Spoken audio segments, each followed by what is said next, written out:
Welcome back. I'm Bob Navarro. The issue is bilingual education and the initiative that virtually eliminates it. With us now, and still with us, Ron Unz, author and co-sponsor of English for the Children, and also with us, the leading critic of the initiative, Kelly Hayes-Raitt, who's with a group calling itself Citizens for an Educated America, No on Unz. Kelly Hayes-Raitt, your turn. Bob, the reason why Mr. Unz has been unable to give us any empirical evidence on why his experiment would work is because there is none.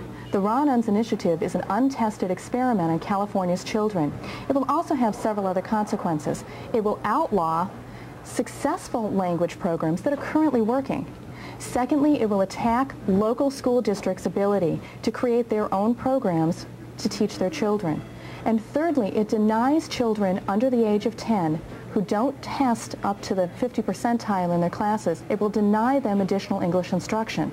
Those are the kids who need it the most. I think that's cruel. Well, let me interject you a point that maybe both of you can address. About 96% of the bilingual children or children who can't speak English or speak it poorly are of Latin descent, speak Spanish.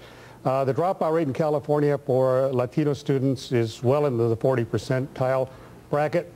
In 95, 96, 67% of those who dropped out were children with Spanish surnames.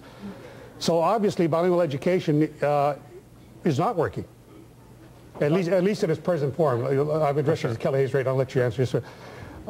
Wouldn't you say that, Kelly Hayes-Raitt? Well, this is not, as I mentioned right at the top of the show, unfortunately the Ron Unz initiative is not a referendum on bilingual education. I mean, if Mr. Unz had said, do we want bilingual education in California? Then we can have this rational discussion about bilingual education.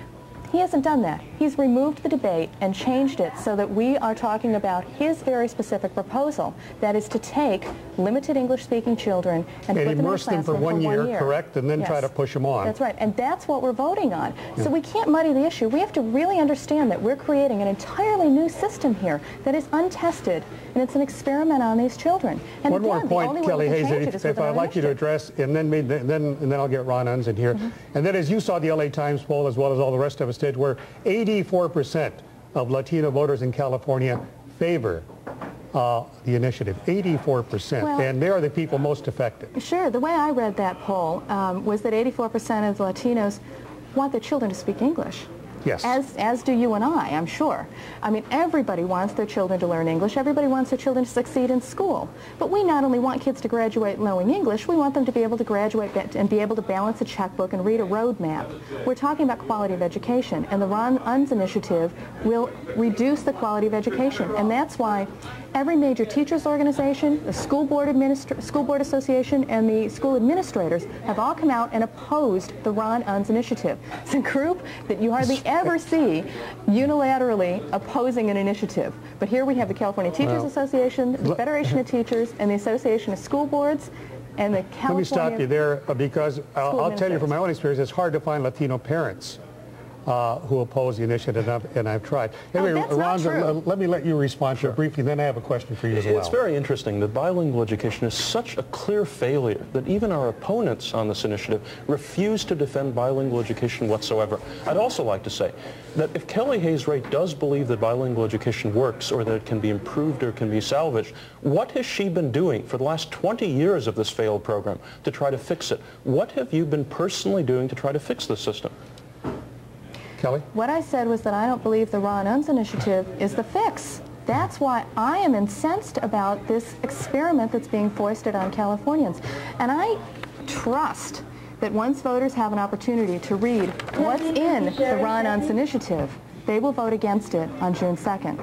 That's part of the reason for a broadcast like this one. Now, let me pose something to Ron Unz. You might have greater support among Latinos, except that there's a strong feeling among many Latinos that bilingual education has to be fixed. But that Republicans tend to use issues like this one as a wedge issue. Proposition 187, Prop 209, and now this, of course, as a wedge issue to somehow either find their way into public office or to separate the Latino population from the rest of the population in California. There's a very, very strong feeling among thinking Latinos. about these issues. So when you come forward with a proposal like yours, you have to understand that you bring that baggage with you. Absolutely. Now, In fact, would you address it? That was my biggest concern from the beginning. At the time I started this initiative campaign, I felt, I'd be willing to put in some of my own money. I talked with some other people who'd be willing to put in money. I thought getting it on the ballot would be relatively easy. I thought once it got on the ballot, it would very likely win. My number one concern from the beginning had been whether the campaign was a unifying campaign or a divisive campaign, whether it was a campaign that won in the right way. I've done everything I can to ensure that. Having the support of, for example, someone like Jaime Escalante, who signed on as honorary chairman of our campaign and who personally succeeded in eliminating bilingual education in Garfield High School, which is the reason his students were able to succeed, I think shows this is in no way an anti-immigrant initiative, anti-Latino initiative. It's something that will benefit most of all immigrant Latino children. Kelly Hayes, I'll give you the last 45 seconds. What's fascinating about that is that Jaime Escalante uses Spanish in his classroom, and under the Ron Unz initiative, he'd be opening himself up to a lawsuit if he continued to do that. The basic bottom line that we're doing is voting on a very specific proposal that is untested and extreme. And that's why the California Teachers Association, the Association of California School Administrators, and the school board, the California School Board Association, all has opposed the Ron Unz initiative. Well, it's an issue we're going to be talking about, no doubt about, as the weeks go by. It's on the June. It will qualify apparently for on the June ballot. You've gathered over 800,000 signatures. About 800,000 signatures. And so what we're waiting for now the Secretary of State to qualify, exactly. Correct? And we'll be talking about it as we go along.